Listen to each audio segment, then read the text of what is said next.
പനി പിടിക്കല്ലേ? രണ്ടുപേരും കൂടെ ഇങ്ങോട്ട് വിളമ്പിക്കോ. ആ പ്രശ്നം സോൾവ് ആവട്ടെ. ആഹാരം കഴിക്കുന്ന എങ്ങനെയെന്ന് മാമൻ കാണിച്ചു തരാം. ഇങ്ങനെ വയറ് നിറച്ച് ആഹാരം കഴിക്കാനുള്ള യോഗം ഉണ്ടാവണേ. ആക്രാന്തം കാണിക്കാതെ. ഇത് ആരും എടുത്തൊന്നും പോകുന്നില്ല. ഒന്ന് പതുക്കത്തില്ല. ജീവിതത്തിൽ ഒരിക്കലും മട്ടക്കാത്തൊരു പരിപാടി ഉണ്ട്, ഊണ് കഴിക്കല്. ഇപ്പൊ ഞാൻ എത്ര പേർത്തില്ലേ, എനിക്കൊരു ബോറടിയില്ല. നന്നായിട്ടുണ്ട്. ഇവിടെ ഈ വെജിറ്റേറിയൻ ഫുഡ് മാത്രമേ കിട്ടുകയുള്ളൂ. Chicken 65, tandoori 25, mutton 85.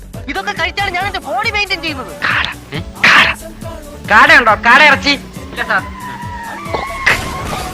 കൊക്കുണ്ടോ? കൊക്കിറച്ചി. നീ നമ്മുടെ മോനെ കൊണ്ട് അകത്ത് പോയിക്കോ. ഇല്ലെങ്കിൽ ചിക്കൻ ആണെന്ന് പറഞ്ഞ് നമ്മുടെ ചെക്കൻ അവൻ തിന്നും. ഞാനും അങ്ങനൊന്നും കഴിക്കാറില്ല. പിന്നെ കഴിക്കുമ്പോ കഴിച്ചോണ്ടേ അത് കഴിപ്പ് കണ്ടപ്പോഴേ മനസ്സിലായി. ഒരു നേരത്തെ ആഹാരം ഇവന് നീ കൊടുക്കണമെന്ന് എന്നോട് പറഞ്ഞപ്പോ സ്വയം പ്രതീക്ഷിച്ചില്ല.